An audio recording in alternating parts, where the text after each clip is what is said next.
नमस्कार दोस्तों, प्रतिभा मलिक आपके सामने एक बार फिर से लेकर आई अडॉप्शन सीरीज का अगला पार्ट। बहुत इंपॉर्टेंट पार्ट है ये, ध्यान से सुनिएगा। इस पार्ट में मैं आपसे डिस्कस करने वाली हूँ कि जब अडॉप्टेड बच्चा फाइनली ऑर्फनेज से एक फैमिली सिस्टम में आ जाता है, एक घर के माहौल में आ जाता है, तो क्या क्या प्रॉब्लम्स फेस करता है, वो बेबी क्या फेस करता है और उसके साथ साथ पेरेंट्स को क्या क्या चैलेंजेस आते हैं और कितना टाइम लगता है उन चैलेंजेस को ओवर करने में और कैसे कैसे ओवरकम किए जाते हैं वो चैलेंजेस, ये सब मैं आपसे डिस्कस करने वाली हूँ। ओके, तो very very relevant and important video, please ध्यान से देखिएगा। चलिए मैं आपको बताती हूँ कि अभी मैंने आपको लास्ट टाइम बताया कि हमारी जो बेबी है हमारे पास आ चुकी है। She is a foster care child right now. We are not legally her parents as of yet. Now अभी फोस्टर केयर में जब बच्चा आपके पास होता है तो इसका मतलब ये है कि that is a settling down phase, मतलब अभी बच्चा आपके साथ सेटल हो रहा है। और अगर वो अच्छे से सेटल हो जाता है या पेरेंट्स आर कंफर्टेबल या child is very comfortable, then we should go for the legal adoption order. Otherwise अगर इस स्टेप पे भी पेरेंट्स को प्रॉब्लम लग रही है कि नहीं इश्यूज विद द पेरेंट्स और may be the other family members, दूसरे फैमिली मेम्बर्स को इशू हो रहा है बच्चे के आने से, जो भी है, this is the time for you to finally think कि अभी क्या करना है आगे। अभी आपको 3-4 महीने का टाइम दिया जाता है। इन 3-4 महीने में या तो आप बच्चे के साथ अच्छे से सेटल हो जाओ, गुड इनफ। अगर नहीं हो पाते हैं तो then you can still return the child. Yes, this is the provision. आप इस फोस्टर केयर वाले पीरियड में भी अगर आप बच्चे के साथ सेटल डाउन नहीं हो पाते हैं तो then you can still return the child और आपका लीगल अडॉप्शन ऑर्डर नहीं बनेगा। लेकिन अगर आप एकदम से सेटल हो गए हैं, खुश हैं, परिवार खुश है, बच्चा खुश है, सब ठीक है, then you should go for the legal adoption order, जो हम नेक्स्ट वीडियो में बात करेंगे। ये वाला वीडियो जो है इन 4-5 महीनों के लिए है, जो एकदम स्ट्रगलिंग फेज होता है, जो थोड़ा चैलेंजिंग फेज होता है बच्चे के लिए और पेरेंट्स के लिए। तो चलिए शुरू करते हैं क्या क्या चैलेंजेस हमको आए एज ऑफ पेरेंट्स। अब देखिए, क्योंकि हमारा बच्चा 6.5 महीने का था, टू बी प्रिसाइज 6 महीने और 17 दिन की बच्ची थी जो हमारे हाथ में आई। अब उसके लिए अभी मुझे इतना पता था क्योंकि मैंने पहले एक बच्चा रेज किया है कि बच्चा 6 महीने पे या 6 महीने से कुछ दिन पहले पे सॉलिड्स वगैरह खाना शुरू कर देता है, थोड़ा दाल चावल खिचड़ी टाइप खाना। बट हमारी बेबी ने नहीं किया था।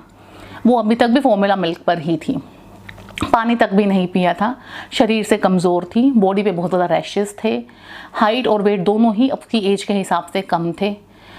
तो जो हमको सबसे सही लगा कि सबसे पहले हम पीडियाट्रिशियन के पास जाते हैं, कंप्लीट बॉडी चेकअप कराते हैं। तो सबसे पहला हमने काम किया, पीडियाट्रिशियन पे जाके कंप्लीट बॉडी चेकअप कराया। तो यस, पीडियाट्रिशियन ने बताया कि एवरेज बच्चों से ग्रोथ माइलस्टोन्स थोड़े कम हैं, बैक का सपोर्ट अभी भी बिल्कुल भी नहीं है, बैक में बिल्कुल भी अभी जान नहीं है कि बच्चा बैठने की कोशिश भी नहीं कर रहा है अभी। तो बैक सपोर्ट कुछ नहीं था, हाइट वेट कम था, बॉडी पे रैशेस ज़्यादा थे एंड ओब्वियसली थोड़ा डेफिशिएंट चाइल्ड था, विच वॉज ऑब्वियस जिस माहौल से वो बच्चा आया है। तो अब डॉक्टर ने बताया कि कोई टेंशन वाली बात नहीं, everything can be done nicely. तो डॉक्टर ने बताया कि इसके सप्लीमेंट्स चालू की, जो विटामिन डी चालू किया, आयरन चालू किया और फॉर्मूला मिल्क चेंज कर दिया डॉक्टर ने कि ये वाला फॉर्मूला मिल्क मत दीजिए, दूसरा फॉर्मूला मिल्क दीजिए। ग्रेजुअली इसको खाना खिलाना शुरू कीजिए क्योंकि बच्चे की एज हो चुकी है खाना खिलाने वाली और बच्चा वीक भी है एंड स्टिल इसको अभी तक खाना नहीं खिलाया गया है। तो आप जल्दी से जल्दी खाने इंट्रोड्यूस कीजिए इसको। तो वही बनाना, पटेटोज़, खिचड़ी, दाल चावल, वो सब हमने इंट्रोड्यूस किया बेबी को। और फिर धीरे धीरे हमारे पास आई। उसके 13वें दिन वो बैठने लगी और हमको ये चीज़ मिरेकल से कम नहीं लगी क्योंकि डॉक्टर ने लास्ट विजिट पे कहा था कि आराम से इसको 1 से 1.5 महीना लगेगा अभी बैठने में। बट वो फैमिली वाला माहौल ही ऐसा होता है, वो सपोर्ट सिस्टम ही ऐसा होता है, वो प्यार ही ऐसा होता है कि बच्चा बहुत जल्दी ग्रो करता है। तो जो डॉक्टर ने 1 से 1.5 महीने का टाइम बोला था कि इसको बैठने में भी लगेगा, वो 12th और 13th डे पे वो बैठ रही थी थोड़ी देर के लिए। धीरे धीरे उसका बैठना और स्ट्रॉन्ग हो गया, धीरे धीरे बॉडी में जान आ रही थी, सप्लीमेंट्स खा रही थी, फूड के साथ भी हैबिचुअल हो रही थी। शुरू में उसने फूड एकदम से रिजेक्ट कर दिया, एकदम टोटली रिजेक्ट कर दिया। बट वी केप्ट ट्राइंग, झूले पे लिटा के तो सही, अलग अलग आइटम्स बना के तो सही, मतलब we kept trying and finally she started accepting food also, solids also.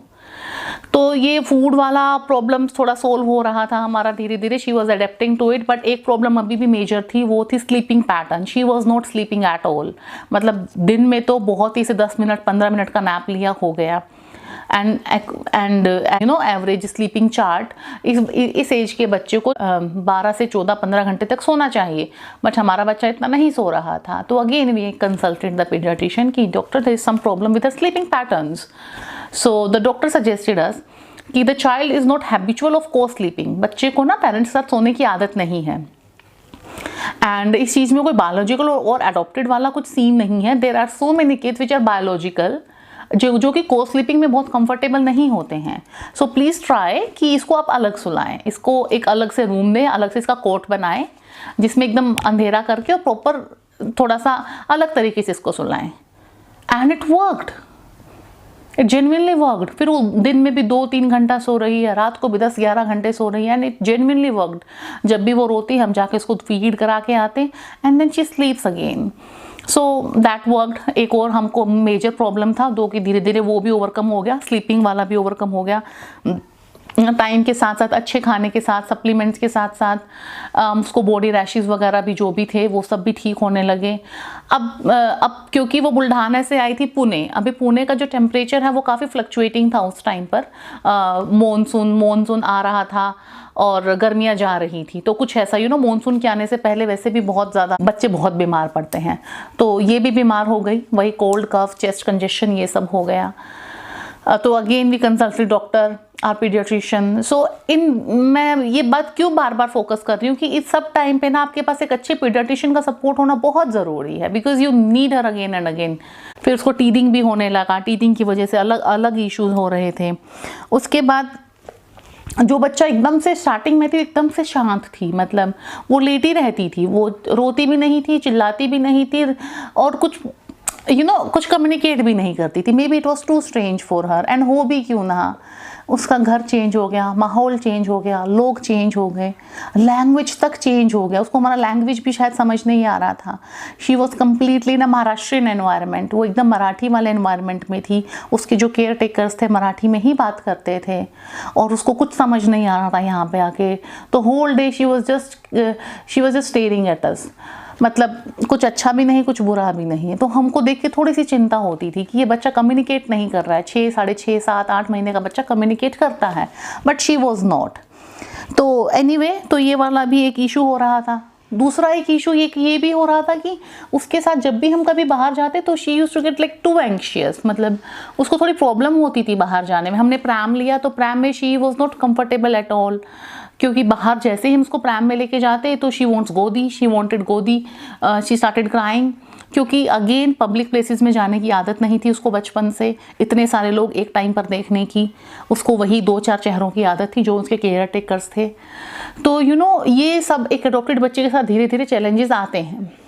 But the best part is कि विद इन 6 months, अभी हमारी बेटी को आए हुए करीब 8 महीने हो गए हैं, लेकिन 6 महीने जब उसका बर्थडे आया सितंबर तक we could see that she is at par with other kids in growth milestones.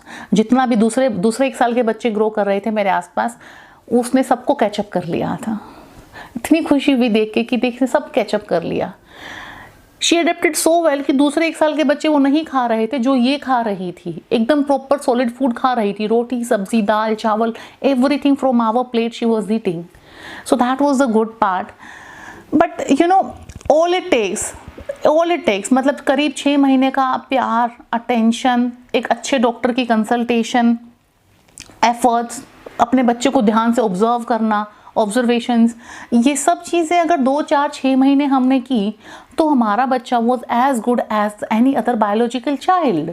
उसमें छोटी छोटी चीज़ें लैगिंग थी, जो छोटी छोटी चीज़ों में वो पीछे थी, वो सब ठीक हो गया। एंड फर्स्ट बर्थडे तक उसकी बॉन्डिंग भी हमसे इतनी अच्छी हो गई थी। नाउ शी वॉज रिकॉग्नाइजिंग, वो फ़ोन पे भी रिकॉग्नाइज कर रही थी अपने पापा की आवाज़।